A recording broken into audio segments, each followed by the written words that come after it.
Hi,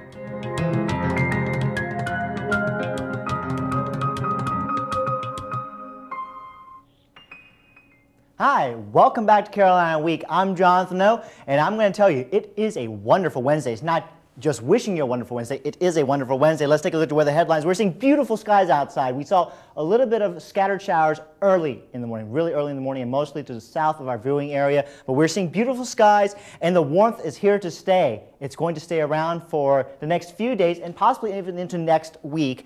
And there's going to be a slight change, though. It's going to be slightly wet on Sunday, but we're talking about just wetness. Temperature's going to stay warm pretty much for the rest of the weekend. Let's take a look at your national view, and we're seeing that this is the showers that are bringing some rain down to South Carolina, Georgia, and Alabama. Notice that in our area we just saw a little bit of cloud cover, but not much in terms of rain. If we look at the national view, in terms of the surface map, what we're going to see is that there's a cold front that's bringing us a little bit of rain. The green areas indicating that shade of rain. What's going to happen is the next few days the jet stream moves up, warm air is going to occupy our space, and then the next weather maker in terms of slightly lowering temperatures into the mid-50s is this storm system that's going to clip really quickly through the area. And then the next high pressure system behind it will give us really nice conditions for the weekend. And then into Sunday, we'll have another system developing in the Midwest that's going to push its way toward the east. And on Sunday afternoon into the evening hours, we're seeing thunderstorms and showers. So make sure that you take your time outside to enjoy the day, because it's going to be nice outside. Let's take a look at your 4-day forecast. But before we get into the 4-day forecast, I want to share a little thing with you. Weather guys like to talk about their ultimate weather forecast. And so I like to have my shades, and then I like to have my little volleyball outside, or any type of sports thing, or get outside, here's some jogging shorts. It's going to be nice this weekend. I'm saying it's going to be really nice. Let's take a look at your 4-day forecast. Look at this. Thursday to Saturday, sunny conditions, partly cloudy skies. The only difference is on Sunday, your temperature 70 degrees. Incredible, right? And it's going to stay like that throughout the rest of the weekend. And then lows will be above freezing. If we look at the beach forecast, again, good for beach volleyball, partly to mostly cloudy skies, temperature will be in the 60s and above freezing. If we look at the mountain forecast, not so much. I'm going to urge you to go to the mountains, go to the beach actually, because on the mountains we're going to be seeing thunderstorms on Sunday. But temperatures are going to be decently warm, and so make sure that you take your time outside and enjoy it. Adam Moore, I should give this to you and let you enjoy this, because it's going to be a lot of fun this weekend, because the temperatures are going to stay nice and it's going to be good with clear skies. Well, that certainly sounds good. Those are some nifty shades too, Johnny. Thank you. Thanks, Johnny. We've known for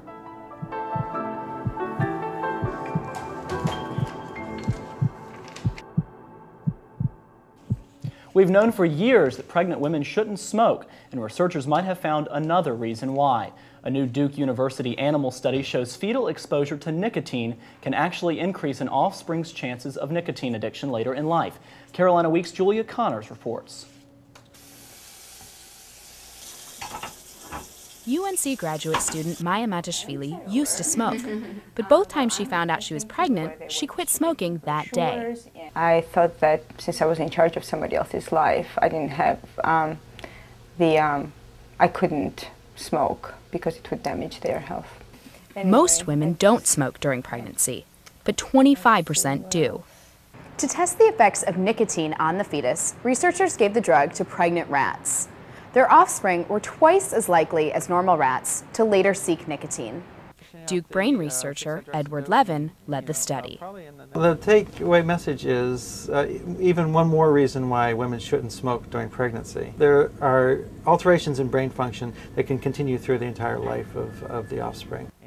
Levin's study suggests nicotine replacement products, such as gums, nasal sprays, or skin patches, could also harm the fetus. Say they're on the patch for 24 hours a day, then there would really be no relief for the fetus in terms of being bathed in nicotine.